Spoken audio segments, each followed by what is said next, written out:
हम हमारी नस्लों की तरफ उंगली भी नहीं उठाने देंगे। यदि किसी ने कोशिश करी तो उंगली निकाल लेंगे। आपने देखा होगा छोटी छोटी बेटियां छोटे छोटे कपड़े डालकर ना इतना फूडपन मतलब इसका ऊपर उतार रखा है। मैं तो ये सोचूं कि भाई इनकी लगाम खोल कुकर रखी है अगर क्या ना। महिलाओं को दहेज के नाम पे बहुत लंबे टाइम तक जलाया गया। हो सकता है वो कहीं ना कहीं, चलो ठीक है वो महिला कोई और होगी, आज अलग है जनरेशन, वो कहीं ना कहीं दर्द पूरा किया जा रहा है। संसार वाणी न्यूज देखने वाले सारे दर्शक संजय कौत के होते हैं। नमस्ते, प्रणाम, सत श्री अकाल, सलाम वालेकुम, राम राम सारे ने। फिलहाल मैं मौजूद हूँ गांव सप्पा खेड़ी में, और जो कि आप मेरे साथ में फ्रेम में चर्चित चेहरा देखने लग रहे हो, जो कि समय समय पे मतलब अपनी प्रतिक्रिया देते रहते हैं, चाहे किसान आंदोलन की बात हो या फिर किसी भी आंदोलन की बात हो या फिर पाखंड के खिलाफ कोई आवाज उठानी हो या फिर शिक्षा या बेरोजगारी को लेकर कोई आवाज उठानी है। तो आपने सुर्खियों में सुना होगा डॉक्टर सिक्किम को।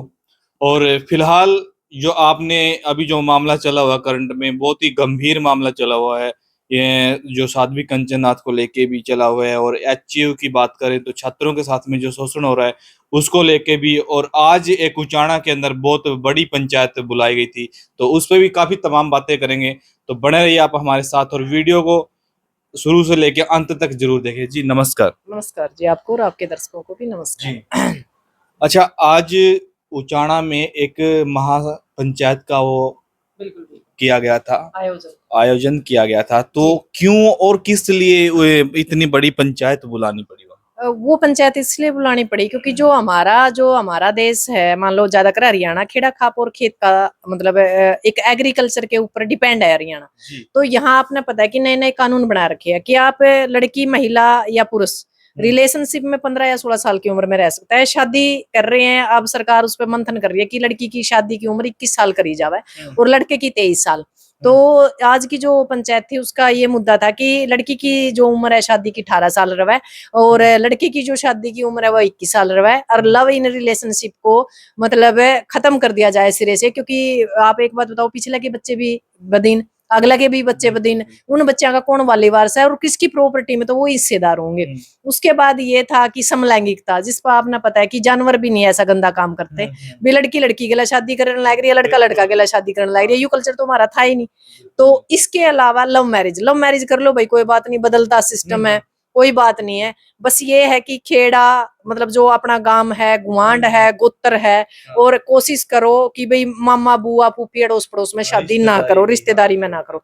और लव इन रिलेशनशिप करनी है तो माँ बाप की सहमति होनी चाहिए, इसके ऊपर मुद्दा था।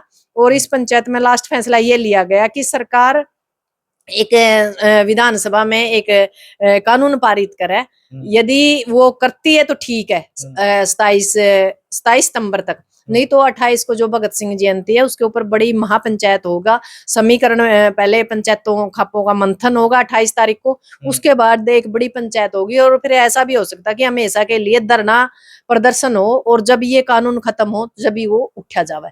और लगातार इसके ऊपर थे, इसमें सारे मेंबर भी थे पंचायत, जो सरपंच भी थे पंचायत के, और पंचायत एसोसिएशन के थ्रू ही ये पंचायत थी। और इसके अलावा नंबरदार भी थे, जो किसान नेता थे, सबको बुलाया गया था, इनवाइट कराया गया था। खाप चौधरियों को भी इनवाइट कराया गया था, कुछ आए कुछ नहीं आए। अच्छा, एक और मामला बड़ा गंभीर चला हुआ है देश के अंदर। मतलब बहुत सारी महिलाएं ऐसी है जो 4-4 5-5 शादी करके मतलब एक दूसरे को मतलब उसमें अंधेरे में रखे हुए हैं।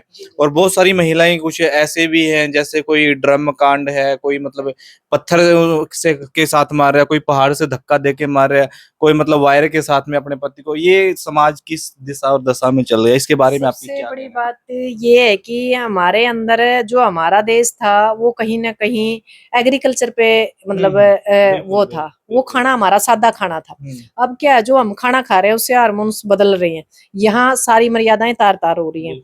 और सबसे बड़ी बात है कि पहले बड़े छोटे का आदर मान सम्मान रखते थे, वो दायरे खत्म हो चुके हैं। आजादी के नाम पे हमने बहुत कुछ खो दिया इस देश में। और उसके अलावा जैसे जैसे मतलब ये चीजें चल रही हैं, सोशल मीडिया का इस पे बहुत ज्यादा बड़ा असर है। आपने देखा होगा छोटी छोटी बेटियां छोटे छोटे कपड़े डालकर ना इतना फूडपन मतलब इसका ऊपर उतार रखा है। मैं तो ये सोचूं कि भाई इनकी लगाम खोल कुकर रखी है अगर क्या ना। मतलब जो उसके परिवार के बेटे भी हैं, बेटियां भी हैं, उसमें माँ बाप भी हैं, मामे चाचे काके ताऊ रिश्ते भी तो होंगे। यदि ये हालात रहे तो फिर गांव में दादे काके ताऊ तो कम हो जाएंगे, मामे पुप्पे साले बनो ये दूसरे रिश्ते हो जाएंगे। तो इसके ऊपर ये लगातार हमने वो कराया था और इस सिस्टम को बदलने की कोशिश कर रहे हैं हम भाई। किसी तरिया हम दोबारा एग्रीकल्चर खेड़ा खाप खेत और संस्कार की बात पा मावा कि इस सिस्टम का हमारा पीछा छूटा है जो यू लगातार मर्डर होने लग रही है। आप कहो भी ड्राम में डालने लग रहे हैं। महिलाओं को दहेज के नाम पे बहुत लंबे टाइम तक जलाया गया। हो सकता है वो कहीं ना कहीं, चलो ठीक है वो महिला कोई और होगी, आज अलग है जनरेशन, वो कहीं ना कहीं दर्द पूरा किया जा रहा है। आज के टाइम भी जो एक्स्ट्रा जो महिलाएं हैं जिसको आप ये कह सका कि कानून का फायदा उठा रही है, वो 20% है। जो 80% है वो आज भी कुछ दायरा में है। कुछ ये है कि जिस खुंटा दबान दी अपना टेम पूरा करें। दूसरा ये है कि आज भी महिलाएं शोषित हैं, जो सही मायने में आज भी हमारा देश हरियाणा पुरुष प्रधान समाज है। पर जो ये एक्स्ट्रा महिला है ना, जो आवर है, इनका कोई इलाज नहीं, ना तो प्रशासन के पास क्योंकि कानून ही से बन गए, और ना समाज के पास। अब एक बात बताओ, भाग के शादी कर ली मान लो, या भाग गए लड़का लड़की, मेरे गांव का एक केस है, लड़का लड़की भाग गए, लड़का उम्र का सही था, लड़की 2 महीने कम रह रही थी। जब तो वो अपनी मर्जी तक गई, शुरू वाला बयान सही दे दिया, उसके बाद बयान बदल दिया, वो आज जेल के अंदर है। ये कोई मतलब थोड़ा ही है। या तो दोनों को बराबर सजा होनी चाहिए। मैं तो ये कहती हूँ, जब मैं ये कहूँ ना कि विधानसभा संसद के अंदर बराबर का अधिकार चाहिए, तो मैं ये भी कहती हूँ कि सजा के अंदर भी महिलाओं को बराबर का अधिकार चाहिए, ताकि ये गलत काम ना करे। एक महिला हो क्या आप इतनी बड़ी बात? बिल्कुल बिल्कुल, मैं महिला होने की बात नहीं है। जब हम समानता की बात करते हैं तो हम पुरुष के बराबर की बात कर रही हूँ मैं। जब मैं संसद और विधानसभा में ये कहूँ कि हमें 50% चाहिए, तो वहां मैं समानता की बात कर रही हूँ। तो यहाँ भी समानता की बात है। यदि हम सही के लिए सही कर रहे हैं तो गलत के लिए भी तो हम जिम्मेवार है ना। तो उसके अंदर भी भाई मैं तो ये चाहती हूँ कि बराबर का यदि जिम्मेवार है तो महिला को भी इतनी ही सजा होनी चाहिए। और जितना भी, जैसे मैं कई बार किसानों पे बात करती हूँ तो मैं ये कहती हूँ कि पुरुष किसान की तरह महिला किसान को भी सारी जो रियायतें सरकार देती है देनी चाहिए। जब मैं सारी बातों में महिलाओं को पुरुषों के बराबर लेकर खड़ा करना चाहती हूँ, तो गलत में भी मैं बराबर में ही चाहूंगी कि उनको बराबर की सजा हो। ये हो सकता है कि कुछ महिलाओं को ये चीजें अच्छी न लगे, पर यदि वो मेरे दृष्टिकोण से देखेंगे तो अच्छी बात। आज बड़ा पुरुष प्रधान समाज है और महिला ही महिला का साथ नहीं देती, पुरुष तो बहुत दूर की बात है, क्योंकि हमारा जो समाज है वो पुरुष प्रधान है। जब कोई महिला अपने संस्कारों के साथ, अपनी मतलब ये कहते हैं कि अपने लेवल के साथ ऊपर चढ़ती है, तो पुरुष ये चीजें बर्दाश्त नहीं करता। ये चीजें खाप भी हैं, किसान संगठन भी है, सामाजिक संगठन भी है, यहाँ तक कि आंदोलनों में भी महिलाओं को सिर्फ यूज किया जाता है। भाई आगे खड़ी हो है, माइक बोल पड़ी, पर आगे उसका आगे नहीं, महिलाओं को महिला ही समझा जाता है। यदि कोई बोल्ड महिला है, कोशिश कर रही है कुछ बदलने की या स्ट्रगल कर रही है, तो फिर उसका करेक्टर तक बात आ जाए। उनकी बेटियां ना तो वो जज बनाना चाहे, पर दूसरा की बेटी तो नू भी नहीं चाहते कि या एमएलए बन जाए, कि या डॉक्टर बन जाए, कि या मास्टर बन जाए ना। बोला या की होगी क्या था भाई? जब तेरी बेटी एक जज बन सका है तो किसी की बेटी एमएलए एमपी मुख्यमंत्री भी बन सका है। हमारे देश में तो प्रधानमंत्री भी बनी है। पर वही बात है कि अभी सोचन शक्ति है ना, बड़ा लंबा टाइम लगेगा हमारे देश को महिलाओं को बराबर में लाने में और महिला और पुरुष में समानता का। देखो मैं भगत सिंह को पढ़ती हूँ और भगत सिंह का एक सपना था कि समानता, चाहे वो लिंग की समानता है, चाहे वो भौतिक सुविधाओं की समानता है, चाहे वो आर्थिक स्थिति की समानता है, चाहे वो किसी भी चीज की है समानता। जब यदि समानता मैं काम कर रही हूँ तो वो सारी चीज में ही मैं समानता देखना चाहूंगी। और पुरुष और महिला में कोई फर्क नहीं है। प्रकृति के 2 पहलू हैं, जो साथ साथ चलेंगे तो अच्छा रहेगा, आगे पीछे करेंगे एक दूसरे को दबाने का कोशिश करेंगे तो उसमें नुकसान होगा। जी। अच्छा, आजकल एक मामला चला हुआ है एचएयू यूनिवर्सिटी में छात्रों के साथ में बड़ा उत्पीड़न किया गया है, तो उसके बारे में आपकी क्या कुछ राय? देखो मैं उनको समर्थन भी दे के आई थी। वो बच्चे हमारा भविष्य है कल का। और सबसे बड़ी बात है कि जो 3 काले कानून थे या जो एग्रीकल्चर का मामला है, ये एग्रीकल्चर के ही डॉक्टर बनने हैं, ये हमारे ही परिवारों के बच्चे हैं। यदि कल को इनके भविष्य अधूरा रहता है या डिग्रियों में कोई दिक्कत आती है या छात्रवृत्ति में दिक्कत आती है, जैसे मतलब वीसी का जो व्यवहार था या वहां के जो स्टाफ का व्यवहार था कि लाठीचार्ज, वो कोई डाकू नहीं थे, गुंडे नहीं थे, वो कोई पिस्तौल नहीं ले रहे थे, वो सिर्फ अपना अधिकार मांग रहे थे, सिर फोड़े गए। और फिर कल आपने देखा होगा कि देर रात तक बातचीत के नाम पे 3 एमएलए थे और 1 मंत्री था।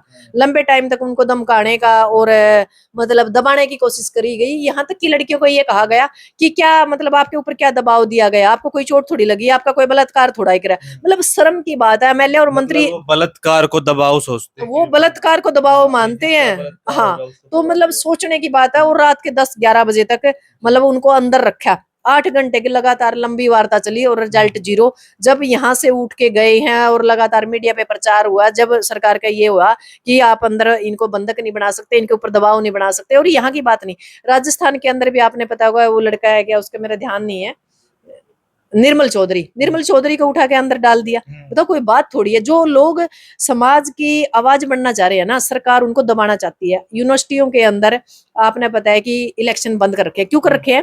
ताकि एमएलए मंत्री के बच्चे ही आगे प्रमोट हो, कोई नया गरीब परिवारों से, आम परिवारों से कोई नेता बन के ना उभर पाए। जैसे राजस्थान में हनुमान बेनीवाल है, वो नॉर्मल परिवार से उभर के आया, निर्मल चौधरी है, ये नॉर्मल परिवार से उभर के आ रहा है। हरियाणा में भी बहुत से नेता है। तो ये लोग ये चाहते हैं कि बस हम ही जो कुछ है हम है और हमारे बच्चे हैं। और इस चीज के ऊपर मैं एक बात कहूंगी, 24 तारीख को एक बहुत बड़ा सम्मेलन है जिसमें न्याय की बात करी जाएगी। भाई न्याय चाहिए, न्याय माँ पंचायत है। तो मेरा तो ये निवेदन है कि हरियाणा के हर घर से माता पिता को, हर बच्चे को वहां जाना चाहिए। जिन यूनिवर्सिटियों की छुट्टी है उनको भी जाना चाहिए, क्योंकि उनका फायदा ये होगा कि आज हम इनको बचा पाएंगे तो कल यदि किसी और को जरूरत पड़ेगी तो हम उनके साथ खड़े पाएंगे। और दूसरी बात, सरकार के ऊपर दबाव होगा कि ये सिर्फ किसानी मुद्दों पे नहीं लड़ते, ये पाखंड पे भी लड़ते हैं, जो समाज के खिलाफ कुछ भी होता है उस मुद्दे पे लड़ते हैं। और खासकर ये बच्चे हमारी नस्ल है। फसल तो हम बाद में संभालेंगे, जब हमारे पास नस्ल ही नहीं होगी तो उस फसल का हम क्या करेंगे, उस जमीन का हम क्या करेंगे। हम हमारी नस्लों की तरफ उंगली भी नहीं उठाने देंगे। यदि किसी ने कोशिश करी तो उंगली निकाल लेंगे।